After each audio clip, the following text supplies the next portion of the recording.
Excellent. Order. Vera Hobhouse to move the motion. Thank you, Mr. Stewart, and it is a pleasure to serve with you in the chair. I beg to move that this House has considered eating disorder awareness. Eating disorders are amongst the most serious and life-threatening of all mental illnesses. But they have been overlooked and underfunded for too long. Because of this, eating disorders have one of the largest treatment gaps in modern healthcare. The question must be asked, why? In the face of overwhelming need, why are we still ignoring this crisis? Especially as it is a documented fact that recovering from an eating disorder is possible, no matter how long and complex the illness has been. In the past decade, Mr. Stewart, we have seen an alarming rise in eating disorders, a trend that only worsened during the pandemic. What was already a struggling support system for those affected by eating disorders has collapsed under pressure. Too many people are waiting, too many people have failed, and too many people are feeling neglected by the system. The APPG on eating disorders, which I chair, recently published its report, The Right to Health, People with Eating Disorders Are Being Failed, is the title. This report highlighted the increasing neglect that we are seeing across eating disorder services. And this is by no means to say that those who are working in eating disorder services are working their socks off. People being told that they are not thin enough, that they are too complex, and in some situations, people with eating disorders being moved onto palliative care and identified as treatment resistant. This is why we are pushing for a complete reformation of eating disorder treatment, alongside the development of a standalone eating disorder strategy. During Prime Minister's questions on the 19th of March, the Prime Minister emphasised the NHS goal of bringing eating disorder care closer to home. This is an important goal, but it requires equitable access to intensive community and day treatment. As highlighted in Beat's report, there is no place like home. These services can reduce the need for costly hospital admissions and shorten stays for those who need inpatient care. However, Beat's report shows that only 1 in 6 NHS integrated care systems in England currently offer enough intensive community and day patient treatments for both children and adults. Alongside this, it is crucial we do not focus on only one end of the spectrum. Day services cannot always meet the needs of those with extreme malnutrition, and inpatient care is critical for many people who need high levels of physical, behavioural and psychological support. The strain on family carers, who often lack medical expertise, must be considered too. Inpatient and day patient care must be part of a well-integrated stepped care system.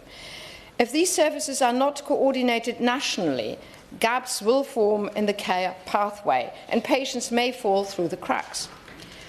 I agree with the government that if people are treated in a timely manner in the community, there will be less need for costly inpatient care.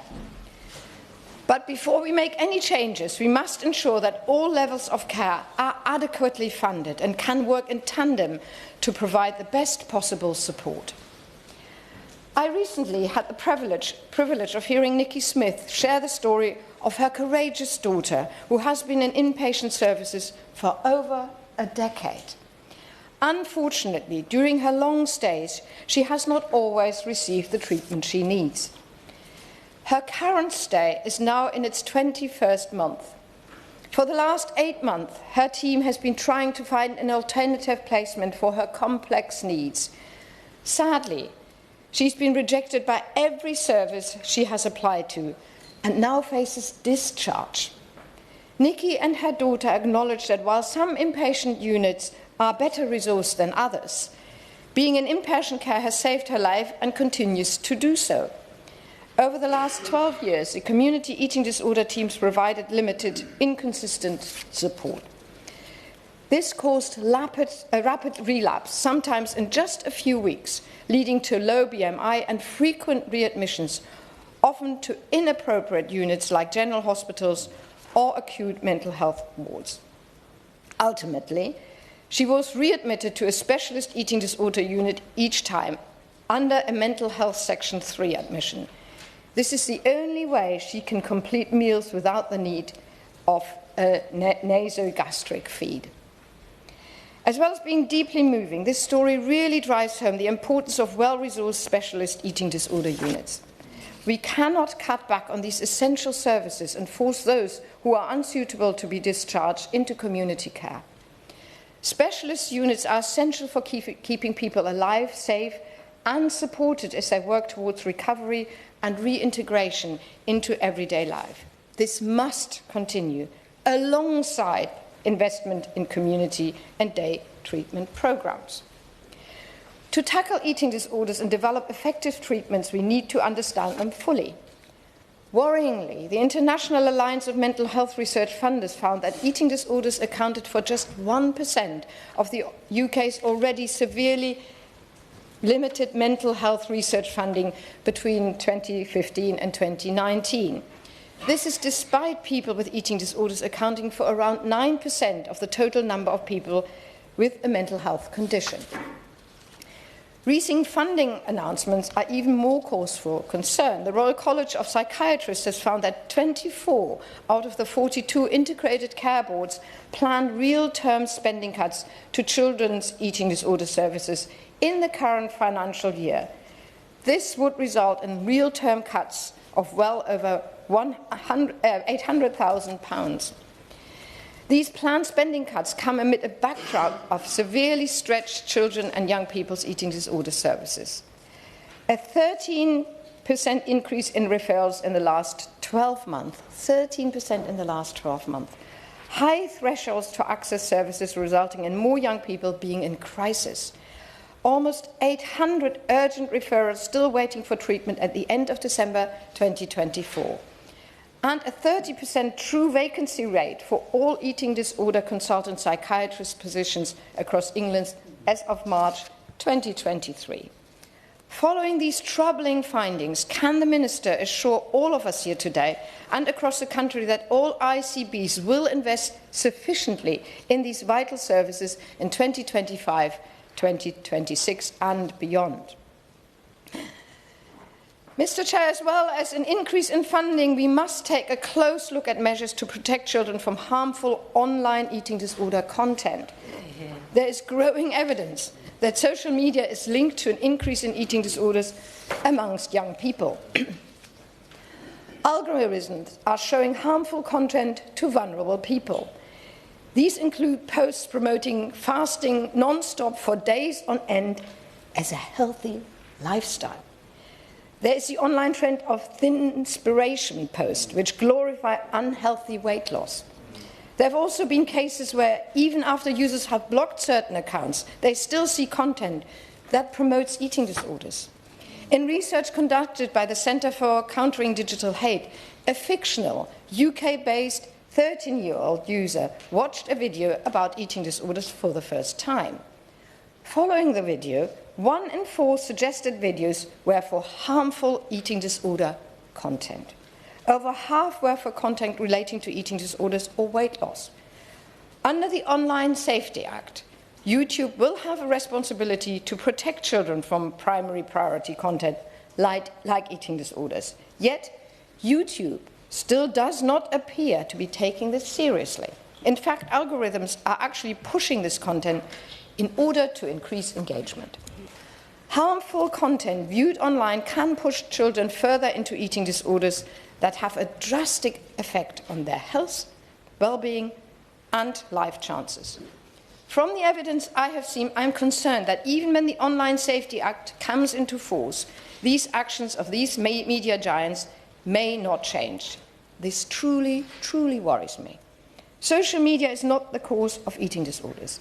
Users that post much of this content are unwell and not doing so maliciously. But what social media can do is lead those who are already suffering further down the path of disordered eating.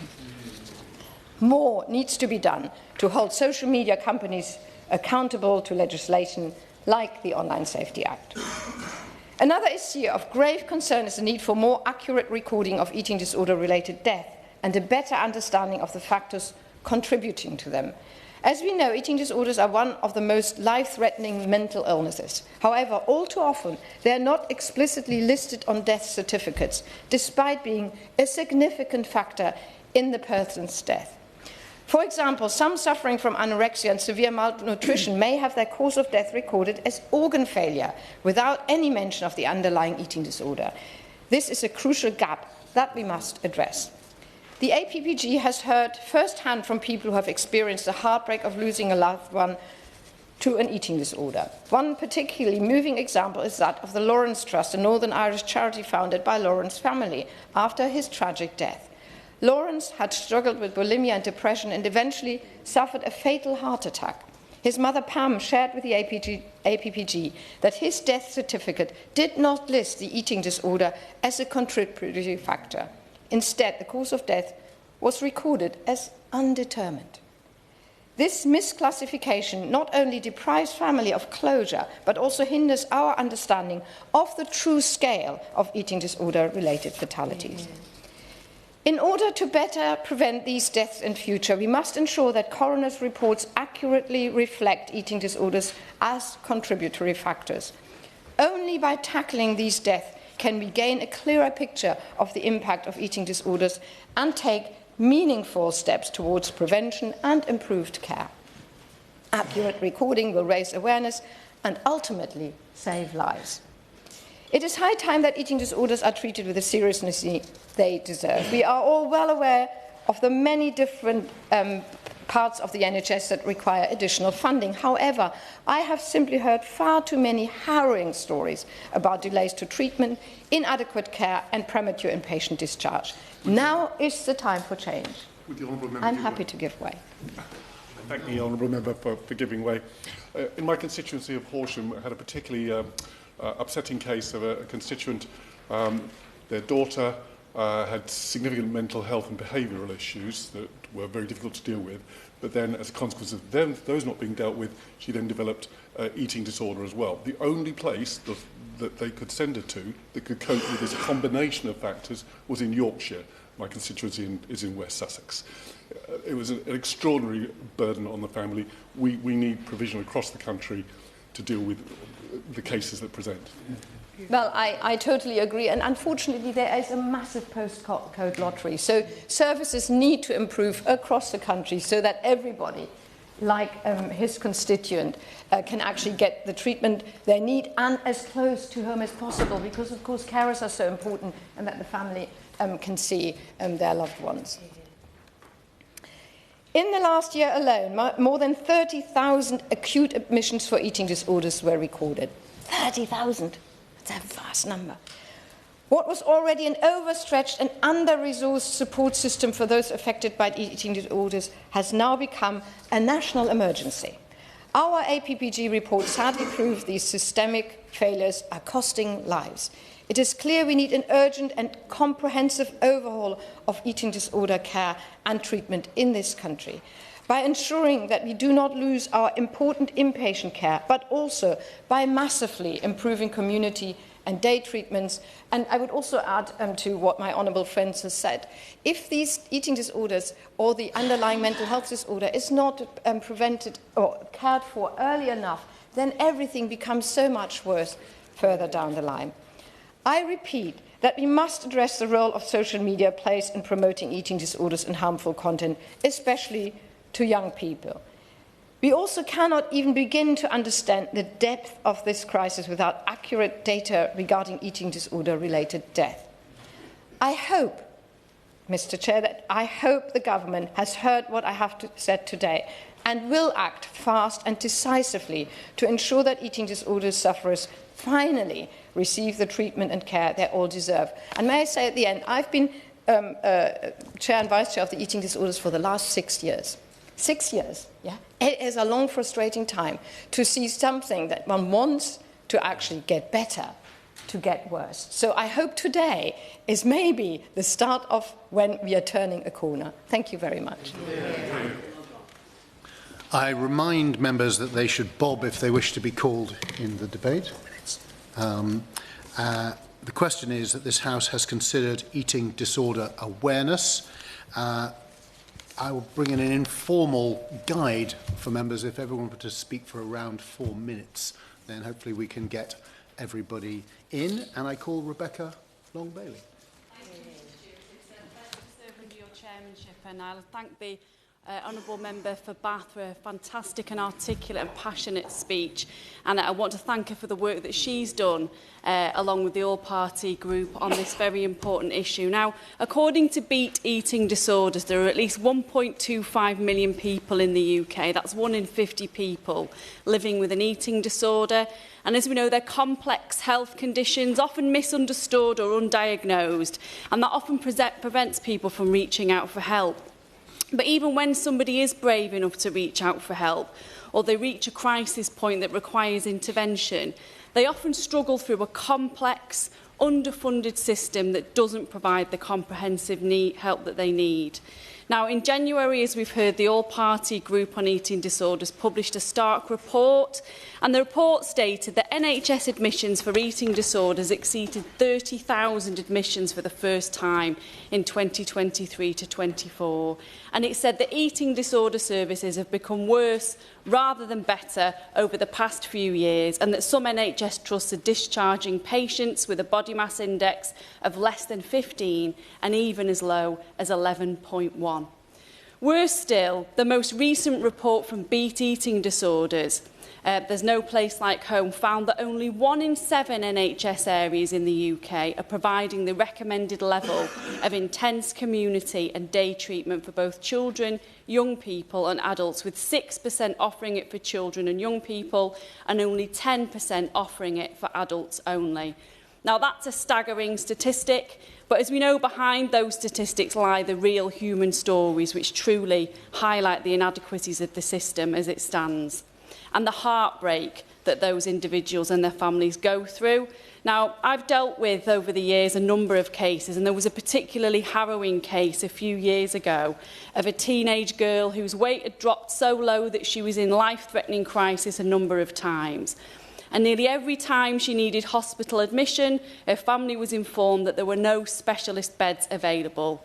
In one instance, she was offered a general paediatric ward where staff were not trained in dealing with eating disorders, and she was put on a refeeding plan, but because there weren't any specialist staff, she didn't eat anything significant and then dropped even further in weight.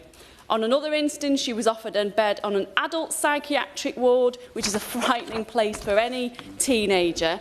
And on another, the family were told that there were simply no beds available at all, and that if they were really worried about her, they should just go straight to A&E. Now, the situation hasn't improved in recent years, and I've got a similar story to the Honourable Member in terms of a resident who is in a state of crisis in Greater Manchester, and the only bed available that they've been offered is in Glasgow, away from their family support system, which is essential to their long-term recovery. Now, the Royal College of Psychiatrists is clear on the causes of this crisis. They say that services are struggling to manage demand, partially due to chronic staff shortages, historic underfunding and a lack of resources. They must be provided with additional funding so that they can meet the needs of patients and carers, both now and in the future. So whilst it's certainly welcome that the government has recently responded positively to the APPG's report and the Beat Eating Disorders report, there are a number of recommendations that I'd be grateful for more clarification on from the Minister today. And that's namely implementing a national strategy, as we've heard from the Honourable Member for Bath, additional funding for eating disorder services to address demand, a confidential inquiry into all eating disorder deaths, and a non-executive director oversight for adult and children eating disorder services. Thank you, Chair. Thank you. Danny Kruger. Thank you, Mr. Chairman.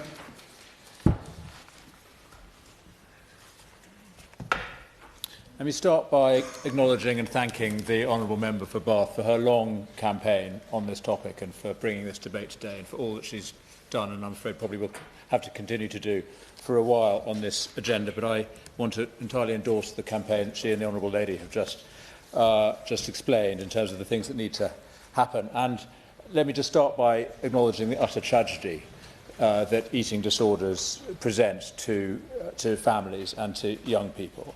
I met with a family this last week in my constituency whose daughter is in the grip of anorexia, and we had a long conversation both about the services but also about the nature of the illness itself. And I asked a simple question: what is anorexia and where does it come from? And from the extent of their experience and all of the reading they've done to it, it's a very difficult question to answer. And it included, it's like an addiction, it has the qualities of addiction.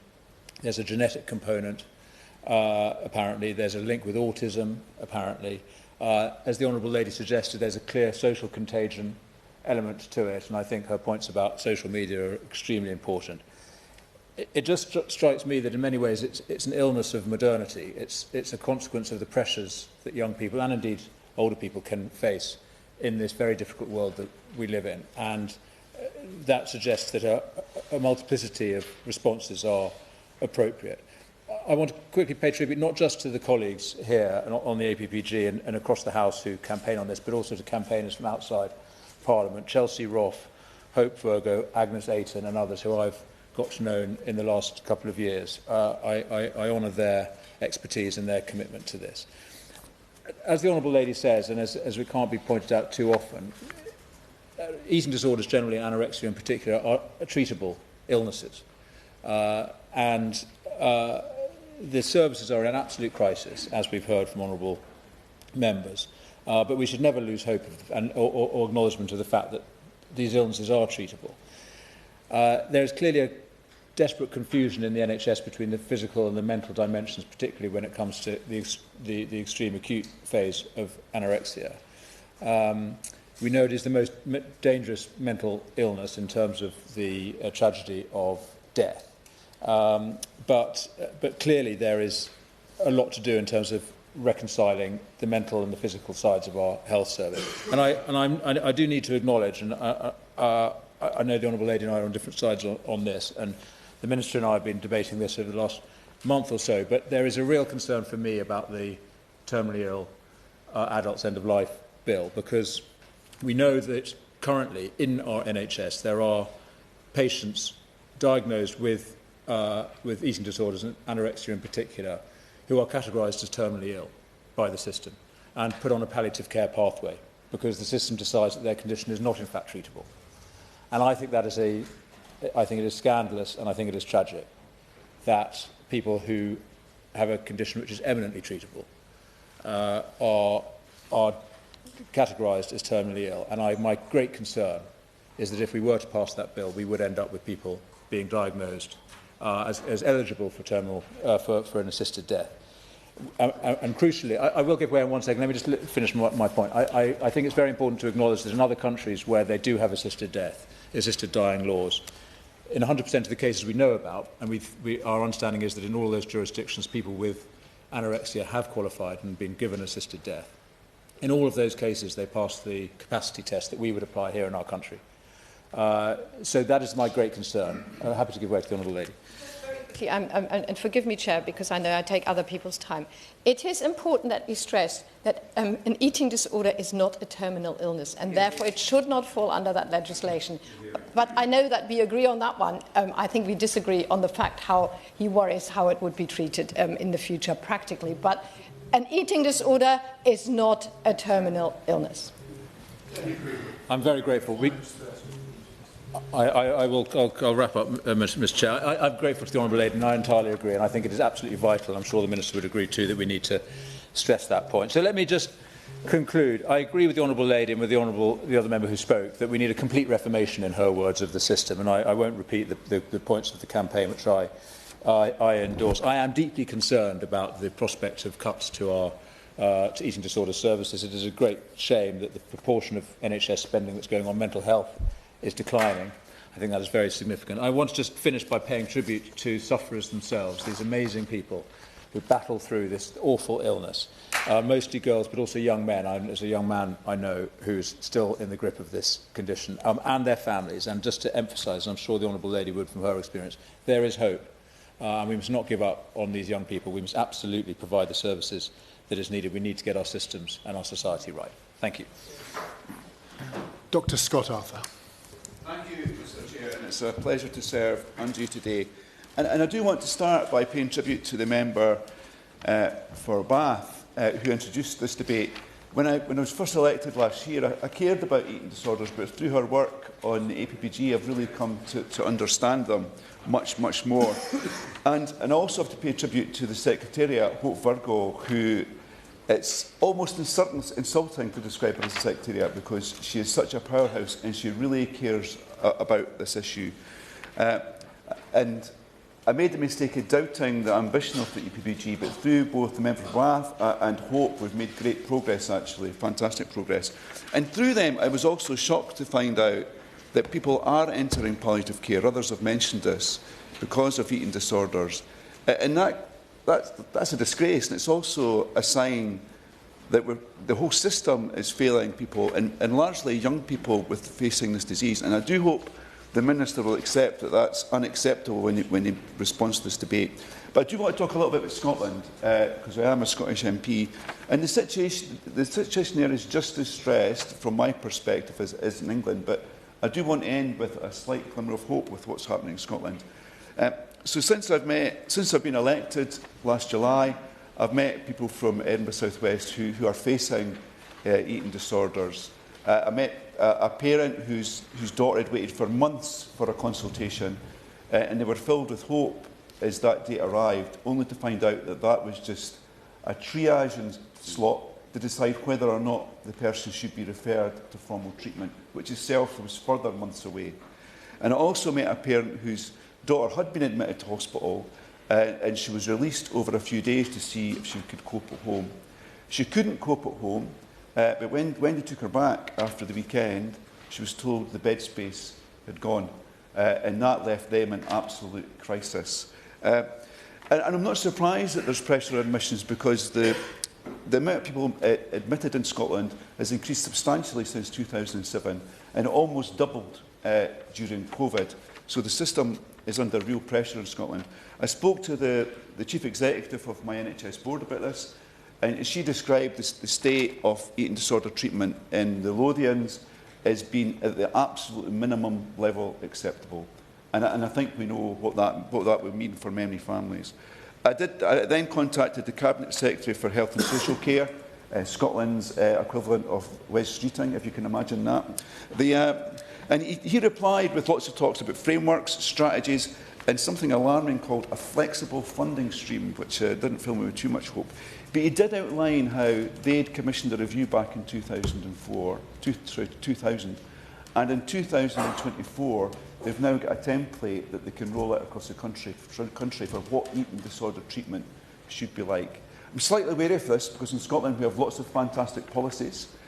Implementation often can be the issue, and I see people nodding who are well aware of this. And just £5 million has been allocated for implementation of this strategy. But nonetheless, it does fill me for hope. But it has to build on mental health provision for young people, which is fit for purpose. In Scotland, around 10% of young people are waiting more than 18 weeks after referral for their first mental health appointment. The number of young people being treated for mental health issues in Scotland has dropped by 15%. So there's massive waiting lists, but the treatment pace is dropping, and currently there's around 4,000 people waiting for treatment. So, Chair, this year, this government set aside the biggest ever settlement for Scotland. And in Scotland, rightly, a large amount of that money has been allocated to the NHS. And so I'm here just to say that I really do hope that some of that money trickles down to mental health provision for young people, but for eating disorders specifically. Thank you, Chair. Susan Murray. Thank you very much, Mr Stewart. It's a pleasure to serve under your chairship.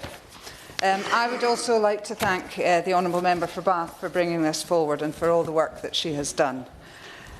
This is a really important issue, and it's important that we keep bringing attention and continue, because it continues to claim far too many lives and undermine the well-being of countless people.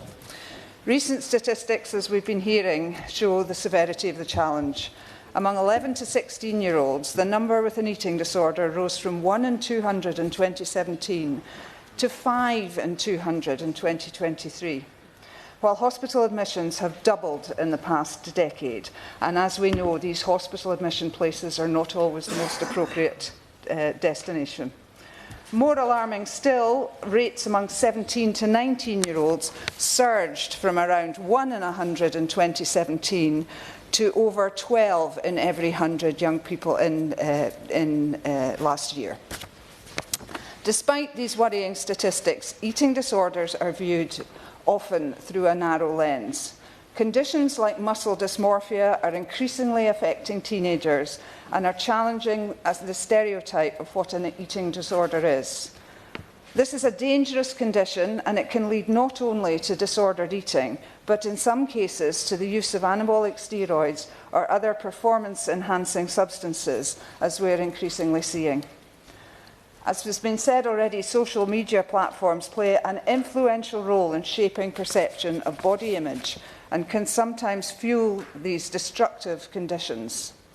We are continuously exposed to curated images of supposedly perfect physiques, with posts and videos that can glamorise unhealthy behaviours.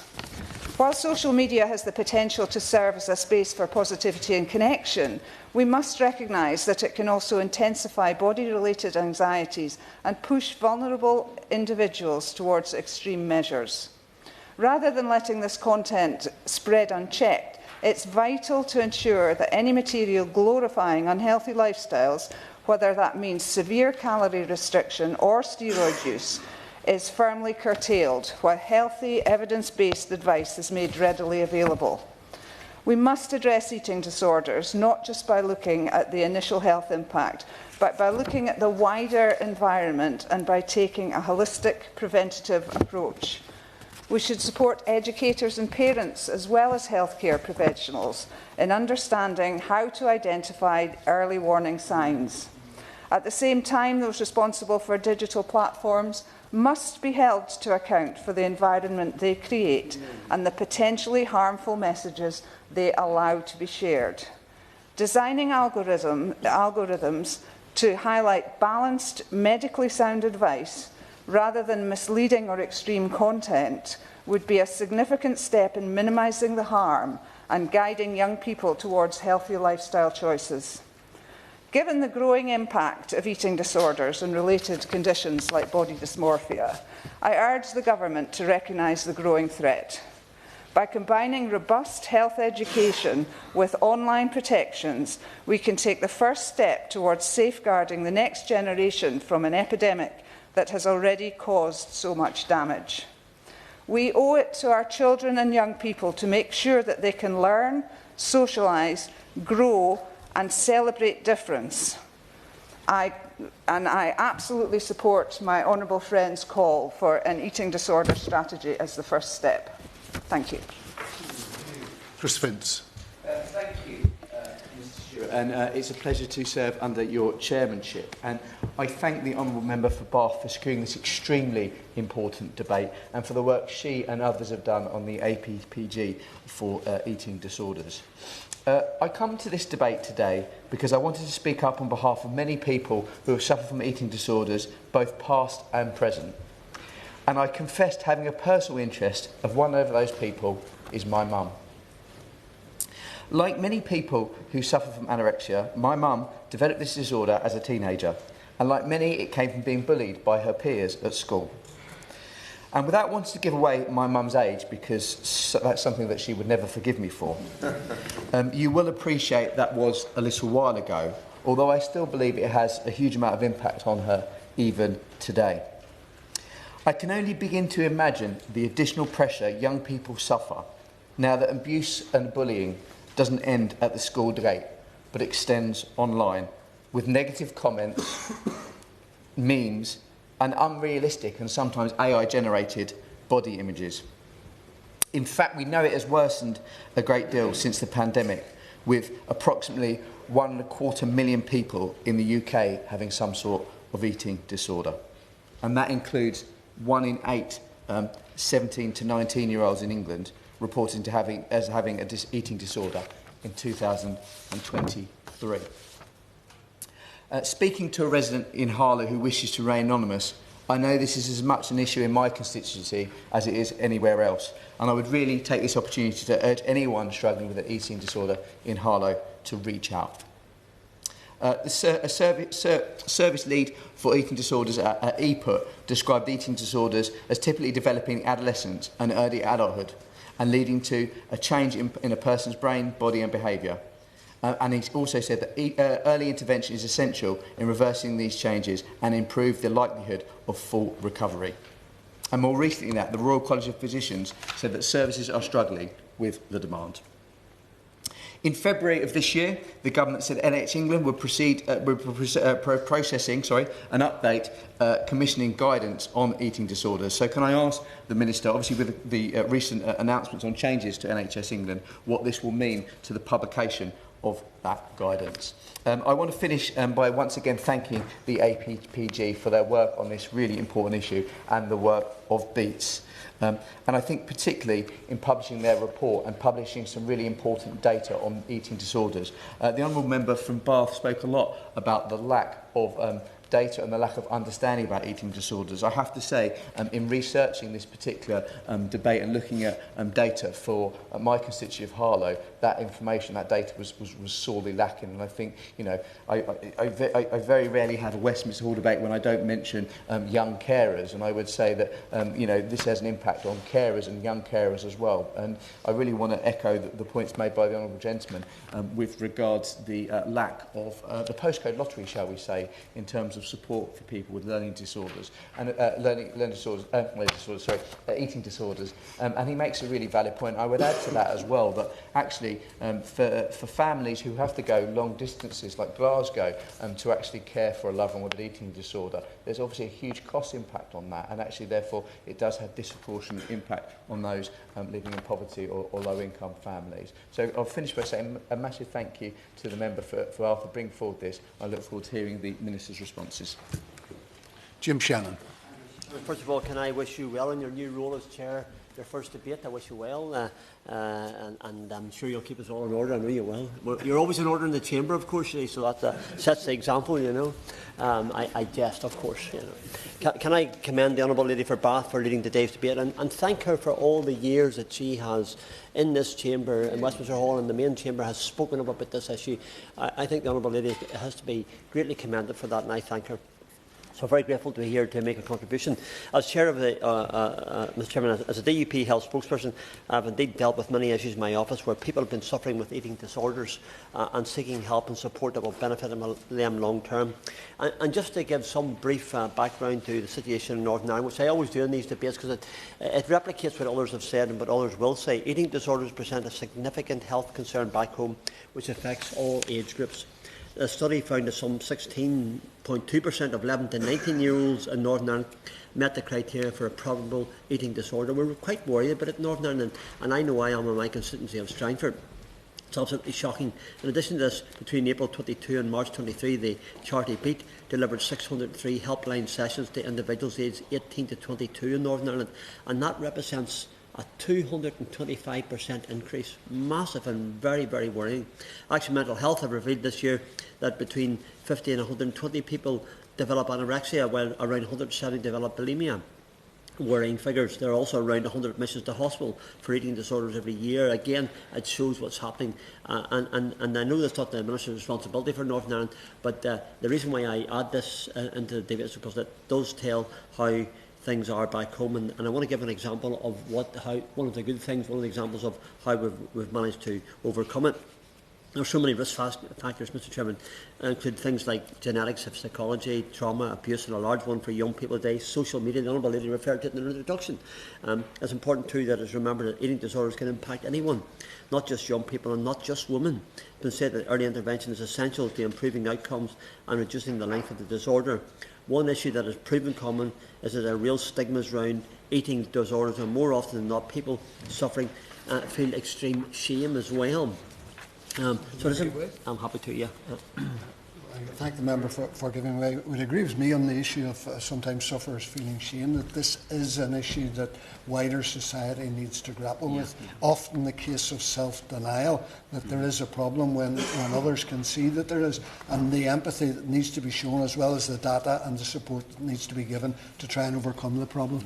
I thank my honourable friend and colleague, Patrice London-Derry, for that intervention.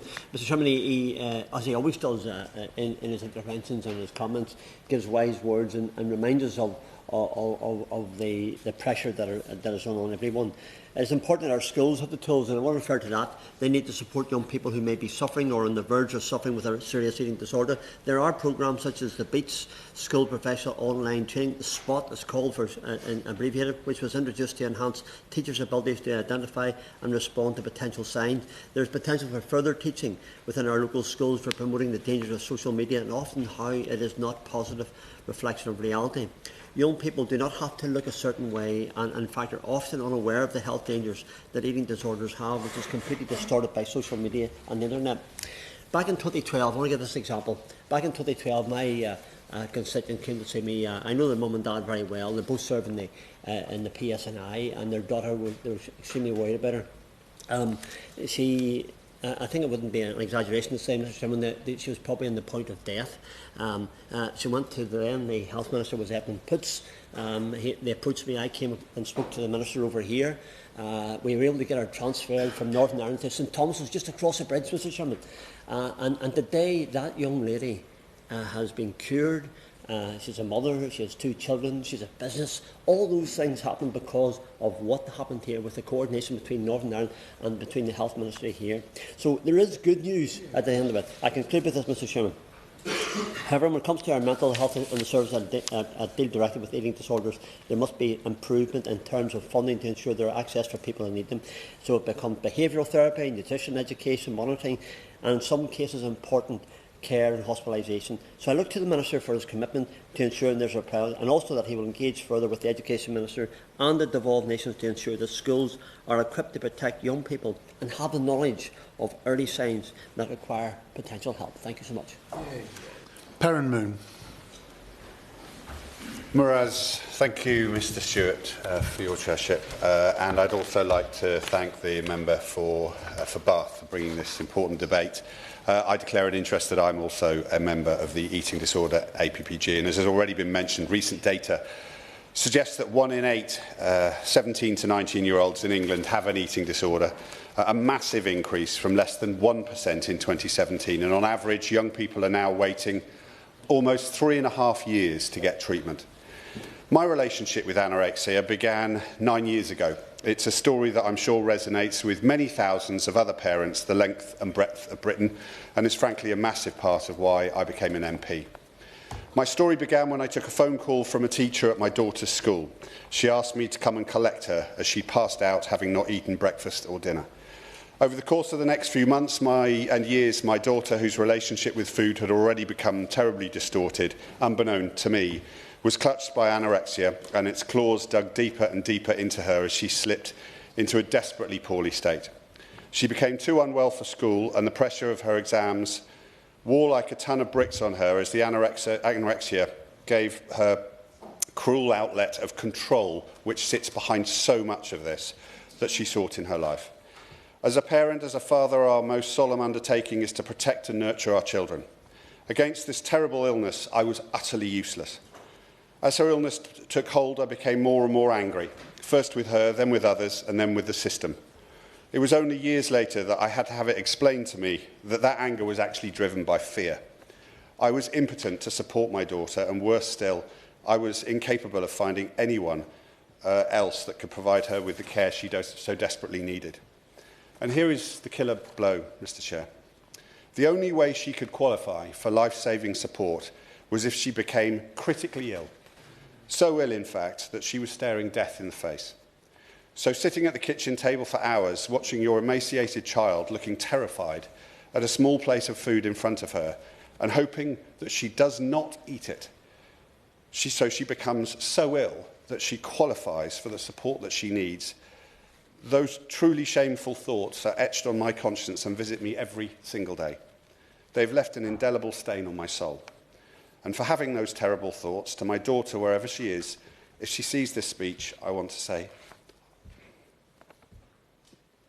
I'm sorry, my lamb.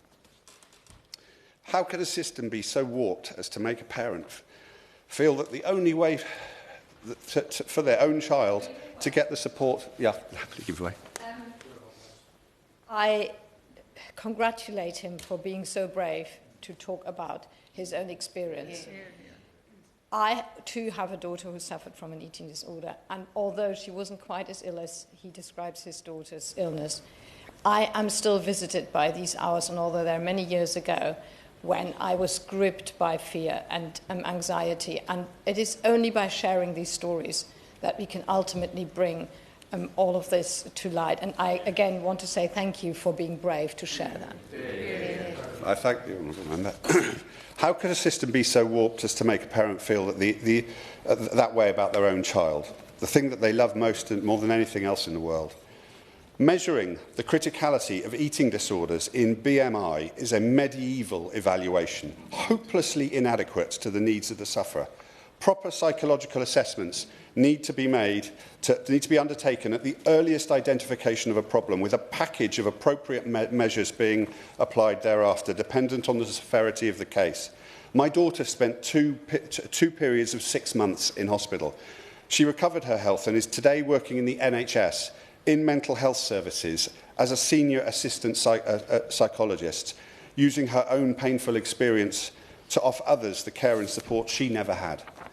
Underinvestment has left mental health services stretched beyond capacity, and young people like my daughter become desperately unwell while sitting on waiting lists. The cost of their recovery, both emotionally and financially, spiralling by the day. I know the Department of Health is taking the issue incredibly seriously, but we have to prioritise a rapid overhaul of the system to offer hope to young people and their families. This government must prioritise investment into mental health and eating disorder services. Today, I ask the Minister to say to all those families that are right now going through the hellish tornado of pain, to all those angry dads, tearful mums and terrified children, hang in there. We will come for you. We know your pain, and we will act swiftly to help you relieve it. John MacDonald. I don't know how to follow that. I just want to thank the Honourable Member, and I can understand how tough it was.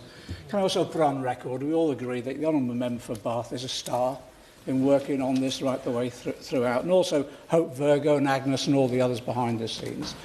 Just to give some hope to Honourable Members, we now have a Minister in place who has a record of understanding these issues, but also has some of the sharpest elbows in government as well to be able to get the resources. So I'm confident that there will be a move forward. And he is aware of the strategy. It's straightforward. Training that was input into training, both in terms of health workers, but as also been said, teaching staff and education psychologists. But also we had the school nurses come forward with a package before, which was incredibly effective in raising awareness on the issues, including the issues about online safety. We need the support services at the community level, the specialist units. But we also need family support. And one of the issues that has been raised in some of the briefings that we've circulated from the all-party group is the lack of family support. As has been exemplified, when a family member becomes a sufferer of these conditions, you feel completely isolated, lack of support, and are facing some of the most challenging situations any family can face. I think there's a need now in the discussions of how this strategy now is about how we go into the detail of that family support, what professional advice they can access, but also what community support that they can have to ensure that they do not become isolated within their communities themselves. There is also the issue of financial support, and I'd ask the Minister to look at the consultation that's taking place now with regard to the review of disability benefits, the support for people who have long-term sickness conditions. And again, it's important that we do everything we possibly can to ensure that a number of these sufferers do not lose their benefits as a result of this review. Consultations are taking place at the moment that the government has undertaken, but not consultation on the criteria for PIP in particular, the points awarded system. I'd be grateful if the Minister could look at that and liaise with the ministers within the Department of Work and Pensions so that sufferers do not lose their benefit support that they have, but also if there are families who are receiving carers allowance as a result of the award of PIP to any of those sufferers of these conditions, that they don't lose carers allowance as well, as some may be at risk. We're not even sure at the moment what the numbers are, and if the Minister could pay attention to that, I think we'd all be extremely grateful. Final point from me is the principle of the all-party group's work has been to seek process in government which is of co-production of the strategy, but in a timetabled way with funding allocated over the life of this government. So by the time we get to the next election, we can be confident the strategy has been implemented, but it's been implemented in a way on the basis of the expertise who are really the ones who know what needs to be done, and they're the sufferers themselves and the families that support them. So that process of co-production, I think, is as important, even as important as the scale of funding that we need to achieve, because otherwise we'll be wasting resources rather than investing them effectively on the basis of what will work. Josh Dean. It's a pleasure to serve under your chairmanship. Can I thank the Honourable Member for Bath for bringing forward this incredibly important debate, and my honourable friend for his deeply moving and very courageous speech. Eating disorders, as with many mental illnesses, often present first in children and young people. And like other honourable members, I've been alarmed by the NHS England statistics that show 12.5% of 17 to 19-year-olds in England were living with an eating disorder as of 2023. According to Young Minds, and this is a quote, young people often use their behaviour around food and eating to try and cope with difficult thoughts, feelings and experiences. Over time, these kinds of thoughts and behaviours around food become very fixed and difficult to change and may start to take over daily life. End quote. So early intervention for a young person struggling with an eating disorder is clearly critical if we want to support them to live healthy, fulfilling lives. I was politicised at school by the disparity in mental health support received by my peers, and we know that young people today are at the sharp end of the mental health crisis, and I too have had friends that have struggled with eating disorders and disordered eating. And during the general election last year, I was contacted by a young woman who had waited 4 years for her first CAMHS appointment, and sadly this has become the norm, not the exception, for young people with mental illnesses. I welcome this government's commitment to cutting NHS waiting lists and investing in talking therapies. And I also welcome the commitment that this government has made to getting mental health support into our schools, delivering a network of Young Futures hubs with trained youth workers and drop-in mental health support so that we can address eating disorders early, mental health conditions and support our young people. I do have a few specific questions for the Government Minister, which I'd be grateful if he could address in his response. Firstly, could the Minister set out what the Government is doing to improve the early identification of eating disorders? For example, Place to Be in 2023 called for every professional worker with children and young people, including in the healthcare workforce, to be trained to identify young people with potentially impairing eating behaviours, and I wondered if the Department had considered this. Given the huge impact of the pandemic on the mental health and well-being of young people, could the Minister set out further what action the Government is taking to specifically support individuals who developed an eating disorder and mental health condition in this time? And finally, could the Minister set out what cross-departmental work the Government is undertaking to make sure there is a joined-up approach to support young people with eating disorders across government? Those struggling with eating disorders deserve support and they need action, and we must treat eating disorders as the emergency they represent. And I was moved particularly by the Honourable Member for Bath's comments. Given her important work on this issue over a number of years, the frustration seeing this get worse, not better. I would reflect on that from my experience as a young person going through school, watching my peers struggle with eating disorders and mental health conditions, and now coming into this place to represent my community, knowing that young people today are struggling so much more. And I think that makes the urgency of this task even greater. So I thank her again for her work and for securing this debate. Thank you. And last but not least on the backbench is Luke Charters. Thank you, Mr Stewart. It's a pleasure to serve with you in the chair. And may I pay tribute to the member for Bath for securing this debate, and of course my honourable friend, the member for Camborne and Redruth. He's an inspirational dad with an inspirational daughter, and we all wish his family well. Today I'll speak about eating disorders affecting young men and boys. We need to focus on the impact of online influencers and the impact that they can have on eating disorders. So, of course, I must mention the TV show Adolescence. An under-discussed theme of the series was the 13-year-old boy's concern about his own body image, driven by social media. Recent research shows that eating disorders are actually growing at a faster rate in young men, a concerning trend indeed. Over the last few years, we've seen toxic influencers drive false expectations about what young men should look like.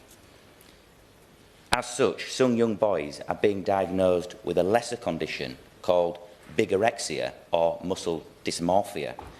Bigorexia drives boys to engage in extreme behaviours such as excessive weightlifting for their age, steroid use, excessive diets and supplement intakes, all in pursuit of a totally unattainable idea.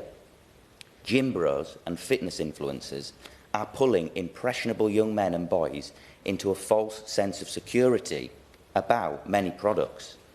Paediatric science is uncertain about the intake of these products in children, and there are dangerous mental health scenarios as children clamour for them.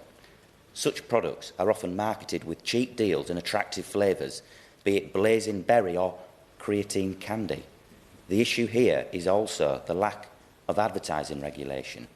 Ever younger children are having this content pushed their way, and as a result it's leaving a detrimental impact on their lives as they chase an unrealistic body type. That's why this week I'm writing to Ofcom and the ASA requesting that they review guidelines currently used to advertise creatine supplements, low-carb diets and more, all of which I believe are harmful in children. We also, though, Mr Stewart, need positive role models and influencers, particularly those in sport who can reach young male demographics most at risk. What I'm saying is more airtime for Gareth Southgate than Andrew Tate. And Mr Stewart, as my son grows up, I say to him that being a man in modern Britain is about how you behave, not how you're built, how you express yourself, not what you eat, how you support others, not suppress your emotions. Whether we're grandparents, parents, aunties, uncles or anything else, we all want to see the next generation make misogyny extinct. So I want to make one final request today before I close, if I may. It would be fantastic if the Minister could meet with me to discuss my campaign to stop the selling of supplements and creatine to children. Finally, I have a second son on the way this summer. I want my boys to grow up to be respectful of women and confident and comfortable in themselves. And winding up begins with Jess Brown-Fuller. Thank you, Mr Stewart. It's a pleasure to serve under your chairmanship. Welcome to the chair. I'd like to begin by thanking my honourable member, the member for Bath, for securing today's important debate and for her tireless work over 6 years as the chair of the all-party parliamentary group on eating disorders. She has been a consistent and compassionate advocate for better awareness, better services and better outcomes for those affected. I'm also pleased to see the Minister's sharp elbows here in the chamber today, as pointed out by the member for Hayes and Harlington. Eating disorders are among the most serious and complex mental health illnesses. And as the Honourable Member for Salford pointed out, it is estimated that over 1.2 million people across the UK are living with an eating disorder today. And tragically, eating disorders carry the highest mortality rate of any mental health condition. But instead of stepping up to meet the scale of the crisis, services are being cut. The statistics are shocking. In 2023, the proportion of 11 to 16-year-olds with an eating disorder had risen 5-fold from 2017. And among 17 to 19-year-olds, the rate had surged from 1.8% to 12.5% over the same period. Girls are disproportionately affected, with rates 4 times higher than boys, although we are seeing a concerning trend of more males suffering with eating disorders, as highlighted by the Honourable Member from York Outer. And as my honourable friend from Edinburgh South West said, numbers across the UK have risen dramatically since the pandemic. But behind each of those numbers are young people whose lives, education and futures are being taken away from them by this illness. At the same time, hospital admissions for eating disorders have doubled over the past decade. Yet the national treatment targets, which were set in 2019 under the previous Conservative government, which were 95% of urgent cases seen within 1 week and 95% of routine cases within 4 weeks, were they later dropped by that same Conservative administration under the 2024-25 National Priority Mental Health Objectives or Success Measures. And this has not been reintroduced by the current Labour government. So this is a moral failure and it must be reversed. Instead, most areas in England are planning real-term cuts to eating disorder provision, and as many members have highlighted, of the 42 integrated care boards across the NHS in England, 24 are projected to reduce their spending for under 18s in 2024-25 once inflation is factored in. And the Royal College of Psychiatrists has warned that even current levels of funding are too low to cope with the rising demand, so cutting further will only make this crisis worse. We must understand the true cost of inaction. Eating disorders strip people of their health, their relationships, their adolescence, and in too many cases, their lives. And still, so many people are being told that they are not thin enough to receive care. And I am very grateful to the Honourable Member for Camborne and Redruth for reflecting his experience and the experience of parents across the UK that are waiting for their child to hit an arbitrary target on a scale to suggest that their mental health is bad enough to get the help that they so desperately need. We know that early intervention is effective, but if people are not believed or are not seen as ill enough, they are left to deteriorate until that crisis becomes a tragedy. And this crisis is also being compounded by the influence of social media and online platforms. And as the Honourable Member for East Wiltshire told us, it's a crisis of modernity and the increased societal pressures on our young people. Recent research by the Centre for Countering Digital Hate found that algorithms on platforms like YouTube are actively recommending harmful eating disorder-related content to young users. These are not passive platforms, they are powerful tools that are shaping the mental health of our children, and they must be held to account. I do not identify as a young person anymore. My children definitely do not identify me as a young person, but I see it on my algorithms, where I actively seek out body positive profiles, and yet what appears on my feed is people telling me that I can lose weight in 28 days or, you know, shape yourself for summer. And our young people are seeing this all too often and thinking that that's the norm. So we as Liberal Democrats believe that addressing this crisis requires a bold and evidence-led strategy, and that means building specialist support into the NHS, not as a niche service, but as a fundamental part of mental health care. It means embedding early intervention through mental health hubs in every community so that young people can access help long before they reach crisis point. We are calling for mental health checkups or a mental health MOT at key points in people's lives when they are most vulnerable to developing serious illnesses. And we believe every school should have a dedicated mental health professional so children can get support early in a familiar environment without stigma or delay. Lastly, we must also recognise the crucial role of families. Unpaid carers, parents, siblings, partners, children are often left to navigate a fragmented and under-resourced system alone. And as the member for Harlow mentioned, the government must work with carers, not against them, to expand the support that they need and deserve. No parent should have to fight for their child to be taken seriously, and I saw that in my own patch of Chichester when a mother had to leave work for 2 hours every day to go to her child's school, to sit in a room with them so that they were supported throughout lunchtime so that they could eat their lunch. because the school could not facilitate a member of staff to sit with that child who was tackling a very serious eating disorder but was desperate to stay in school. Campaigners like Hope Virgo have done an extraordinary job of raising awareness, but it should not always fall to campaigners and grieving families to fill the gaps left by government inaction. And I join my honourable friend from Bath in calling for the exploration of an eating disorder national strategy. Mr Stewart, this is a national crisis and it is costing lives. The government must listen to those on the front lines, the patients, the carers, the clinicians and the campaigners. They're not calling for sympathy, they just want action, and we owe it to them to respond. Thank you. Dr. Luke Evans. Mr Stewart, it's a pleasure to share under your maiden chairmanship today, and I'm grateful to my honourable friend from Bath, her and I share many opinions on body image, algorithms, social media, steroid use and eating disorders. And it's today I respond as His Majesty's opposition in that role, but I'm pleased to be able to have the chance and build on the work that I've enjoyed with her bringing this forward. She's right to point out that 1 in 50 people will suffer with an eating disorder or disordered eating. That means we likely all know someone who suffers. I too have had people close to me and have seen what can happen both personally and professionally. It's timely, therefore, that the theme of the Eating Disorder Awareness Week 2025 was that of eating disorders can affect anyone.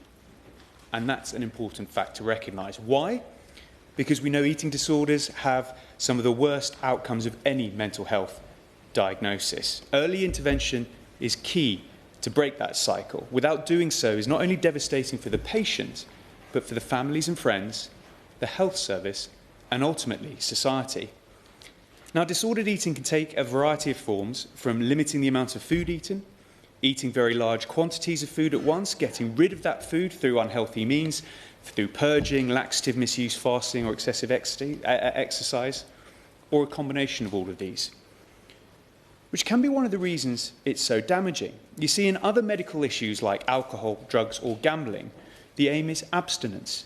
Yet, of course, this isn't simply the case here. We all need to eat. But it isn't just the compulsive element of disordered eating. It's far more complex than that. Drivers of control and shame are so powerful. A sufferer told me, eating disorders are not about food. At least they didn't start that way.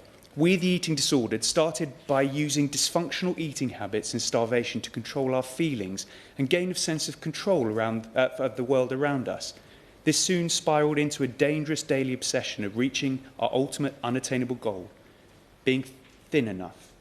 For us, to be thin enough is finally to be good enough. Every room entered, every street walked involved detailed analysis of the physiques of others, feeling pride and superiority if I was the thinnest, and earth-shattering shame, disgust if I was not. Both galvanised my resolve. And worse still, many people who suffer with eating disorders simply don't want to get better.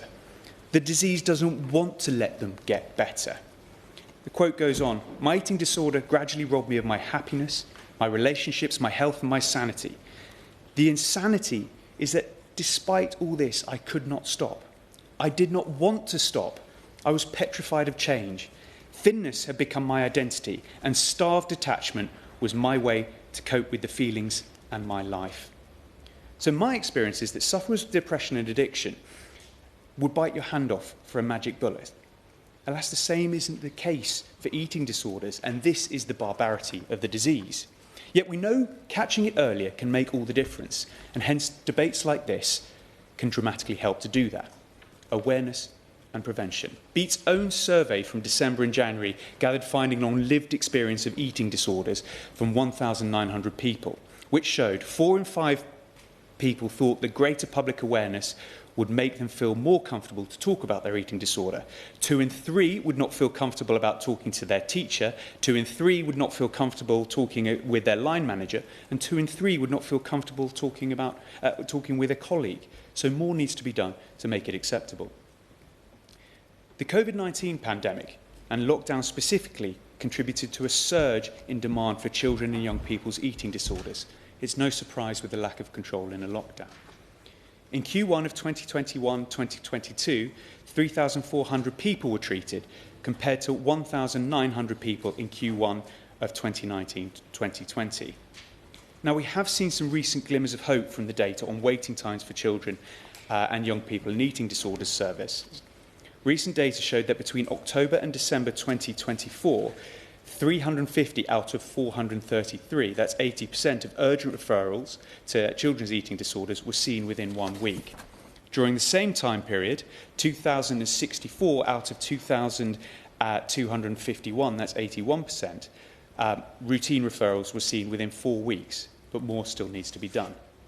I believe we're starting to see the fruit of some of the investment from the last government, as investment in children and young services for eating disorders consistently rose each year from 2016, reaching 54 million in 2023-2024. This helped expand the community eating disorders teams across the country. This was in addition to the 79 million that was invested through the COVID-19 Mental Health Recovery Action Plan to expand young people's mental health services, which has enabled 2,000 more children to be able to access eating disorders services. Furthermore, I remember the Westminster Hall debate where the Honourable Member for Bath brought to the House for Eating Disorders Awareness Week last year, and I was pleased to hear the then Conservative Minister, the former member for Pendle, announcing an additional 3 million of funding, meaning that a total of 24 hubs received a share of 8 million in 2024-2025.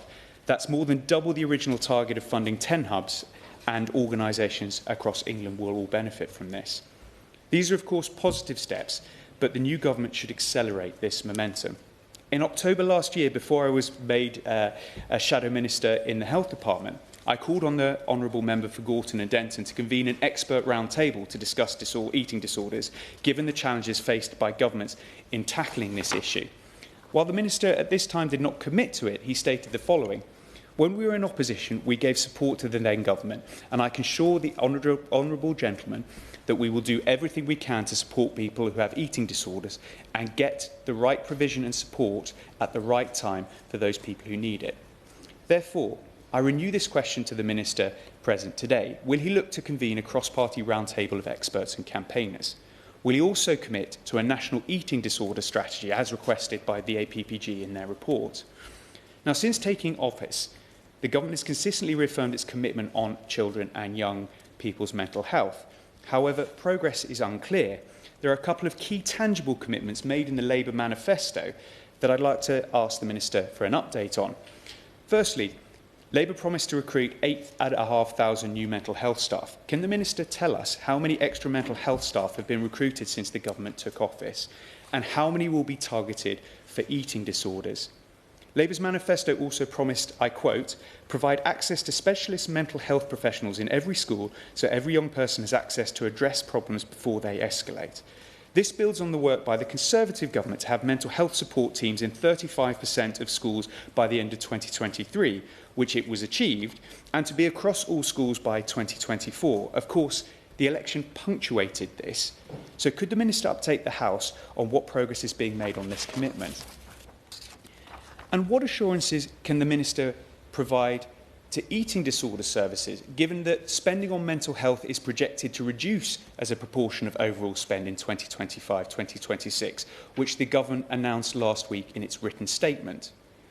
Finally, I just want to reiterate the question which the Shadow Secretary of State asked the Health Secretary at Oral Questions in February. I quote, "Will he back Beat's call for broader access to intensive community and day treatments for those with eating disorders? There are limited places currently, and set out a timetable in which that will be delivered." Well, I was pleased to hear the Health Secretary recognise the importance of the issue. Some further details from the Minister today would be really helpful. To conclude, Mr Stewart, while there is a long road to go for preventing eating disorders and supporting those who suffer, I live in hope that healing doesn't mean the damage never existed. Simply it means the damage no longer controls your life. Stephen Kinnock. Thank you very much indeed, Mr Stewart, and it's a pleasure to serve under your maiden chairship today, sir. I'm also extremely grateful to the Honourable Member for Bath for securing this debate and raising this extremely important topic. I know that both as a member of this House and as chair of the all-party parliamentary group on eating disorders, she has been a doughty champion for those living with eating disorders and their families and supporters. I'm also very grateful to all of the other honourable members for their valuable contributions today, many of which were deeply personal and profoundly moving, and I pay tribute to honourable members for making those contributions. I share the honourable members' desire to improve the lives of people affected by an eating disorder. Raising awareness on eating disorders and improving treatment services is a key priority for this government and a vital part of our work to improve mental health services. We know that living with an eating disorder can be utterly devastating, not just for those battling the condition, but for their loved ones and those who witness their struggle. We know that eating disorders can affect people of any age, gender, ethnicity or background. However, we also know that recovery is possible, and access to the right treatment and support can be life-changing, as we have heard today.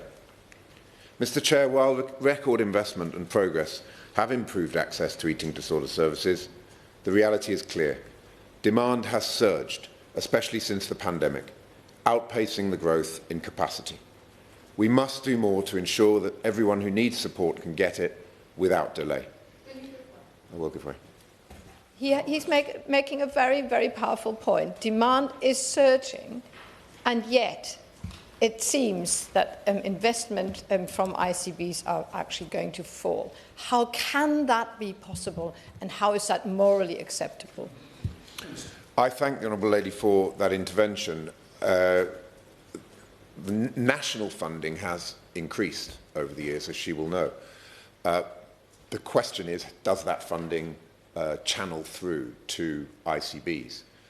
The government's view is that ICBs are best placed to make decisions as close as possible to the communities that they serve and to target and, if necessary, reallocate funding accordingly. So as a government, we're constantly trying to get this balance right between setting frameworks and targets and ensuring that those frameworks and targets are being met, whilst also ensuring that ICBs are not being micromanaged from the centre, because we don't think it's right that people sitting in Whitehall or Westminster are micromanaging what's going on at local level.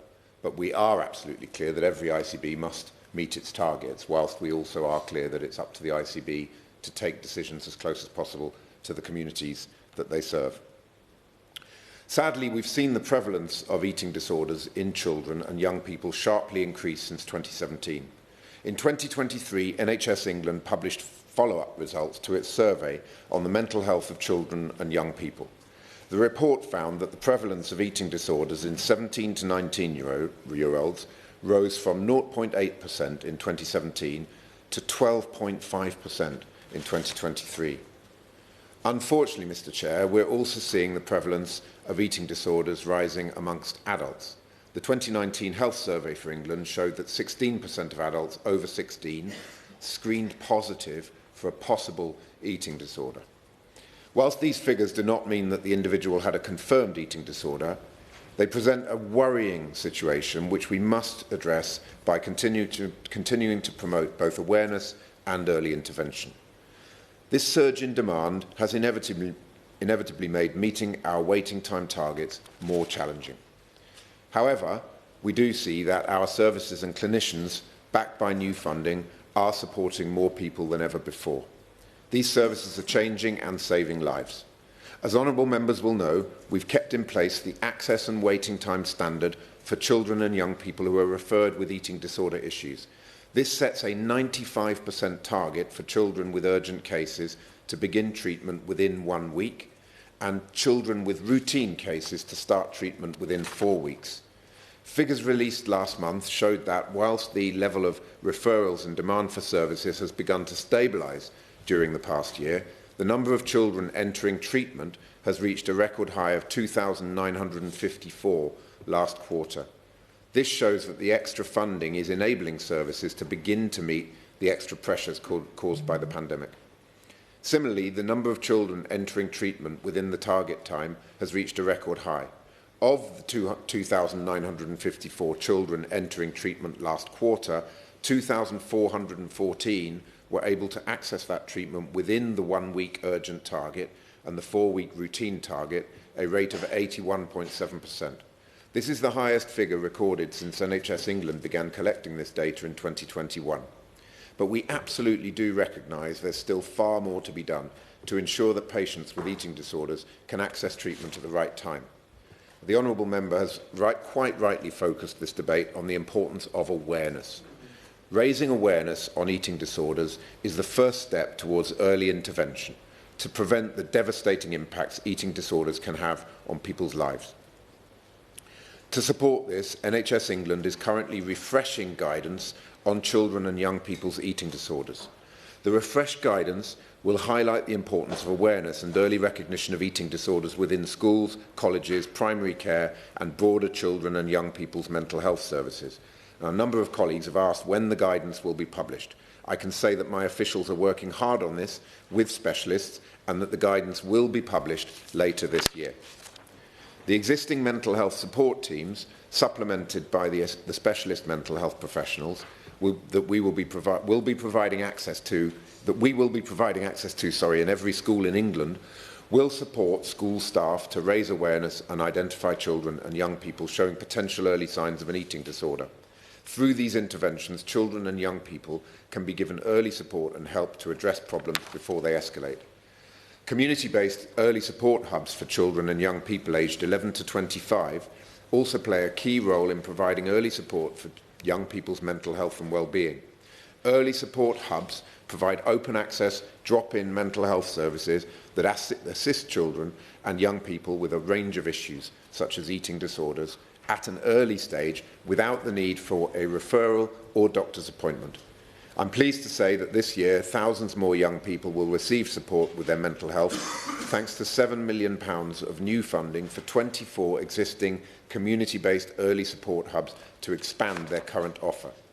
This funding will deliver 10,000 more interventions, such as group sessions, counselling, therapies and specialist support over the next 12 months.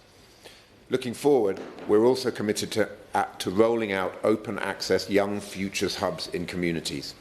This national network is expected to bring local services together and deliver support for young people facing mental health challenges, including support for those with eating disorders. Mr. Stewart, we should also be concerned about the widespread availability of harmful material online, promoting eating disorders, suicide and self-harm, and which can be easily accessed by people who may be vulnerable. We have been clear that the government's priority is the effective implementation of the Online Safety Act, so those who use social media, especially children, can benefit from its wide-reaching protections as soon as possible. Our focus is on keeping young people safe while also benefiting from the latest technology. By the summer, robust new protections for children will be enforced through the Online Safety Act to protect them from harmful content and ensure they have an age-appropriate experience online. Whilst it is right to focus on awareness and early intervention, we know that some people simply need access to high-quality treatment in order to get better. A key priority of this government is therefore to expand community-based services to treat eating disorders so that people can be treated earlier and closer to home. NHS England is working to increase the capacity of community-based eating disorder services. By improving care in the community, the NHS can improve outcomes and recovery, reduce rates of relapse, prevent children's eating disorders continuing into adulthood, and, if admission is required as a last resort, reduce the length of time that people have to stay in hospital. I'm pleased to say that funding for children and young people's eating disorder services has increased, rising from £46.7 million in 2017-18 to a planned £101 million in 24-25.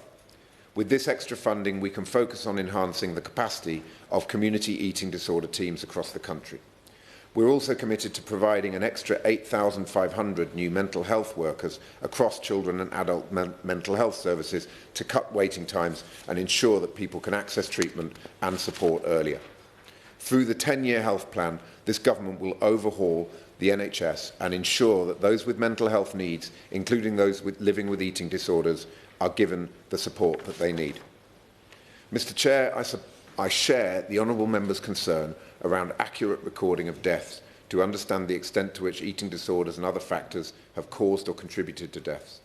This is a matter which is being explored with the National Medical Examiner for England and Wales, the Office for National Statistics and the Coroners Society of England and Wales. colleagues have also raised concerns around BMI, and it absolutely is not right that any individual is being refused treatment based on their weight or BMI alone. National guidance from NICE is clear that single measures such as BMI or duration of illness should not be used to determine whether to offer treatment for an eating disorder. And I would certainly be ready to receive any representations from colleagues who have evidence that that is happening, and I'd be happy to raise that with the appropriate channels. Mr. Chair, I'd like to end by reiterating my thanks. I will give way. I raised with the Minister the specific issue about the reform of the disability benefits and how this will have implications for those who are sufferers and also for carers of sufferers. My understanding is that universal credit health element is to be denied to all those under the age of 22. In addition to that, it will be halved and then frozen. The PIP criteria are changing as well. I just want the Minister, as I said before, simply to check with his colleagues in the Department of Work and Pensions, what are the implications for those sufferers of these conditions and their carers, and whether or not there needs to be in the consultation some specific action to protect them. Otherwise, we're going to be in a situation where people who are already suffering financially as a result of this, particularly the whole family and supporting sufferers, will be further harmed. I thank my honourable friend for that intervention. I absolutely will undertake to follow up on those points and to write to him. He will know that the Green Paper is out for consultation, and whilst some of the measures are decisions, a number of the others are where the government is consulting and engaging, and it's very important that we see all of these issues that he's raised in the round, and I absolutely will follow up with colleagues, particularly in the DWP, and write to him on that point. So, to wrap up, Mr. Chair, I'd like to reiterate my thanks once again to the Honourable Member for Bath for raising such an important issue and for her tireless efforts to raise awareness of eating disorders in this House, and to all Honourable Members here today for their thoughtful and moving contributions on behalf of their constituents and indeed, in some cases, on behalf of their loved ones. One person afflicted by an eating disorder is one person too many, and this government will strain every sinew to combat this profoundly debilitating condition. Thank you, Mr. Chair. Vera Hobhouse to wind up. Thank you, Chair. And my first thanks go to you for chairing this debate so well, and for it being your first debate that you do chair, keeping us all in order and on time. Thank you so much for that. Thank you to all members in this chamber who have contributed in such a wide-ranging way and thoughtfully and very movingly. We know that by sharing our stories, we can raise awareness, and that is a very important point of it. But it always takes a lot of courage to really do this. And so thank you again for everybody who's done that today. We have heard that eating disorders do not discriminate either in age or gender or background. And while it does disproportionately affect young women, I think it is important that we keep an eye on particularly young men, and we have heard a very good contribution to that today as well. Chair, eating disorders are a national emergency, and I want to reiterate that even after hearing the response from the Minister, there might be some things that are improving, but on the whole, and I've said it at the very beginning, I have been here for 6 years and things have got worse, not better. We have heard about the Minister's sharp elbows. We have heard that there's hope. My hope today is, and this is an annual event, this debate, that by next year, I'm not coming again to say it's gone worse, but it's gone better. We owe it to all of them. I think I think it was my honourable friend, the member for Chichester, said, this is a moral outrage, and that we continue to let this deteriorate. It has to get better. Next year, I do want to see that we have made real progress. I and the APPG will want to work with the government. Absolutely, campaigners are there to help. We need to work together, but we need to make it better. And I hope it's not getting worse for another year. Thank you very much. The question is that this House has considered eating disorder awareness. As many of that opinion say aye, aye. And the contrary no, I think the ayes have it. Order, order. you very much.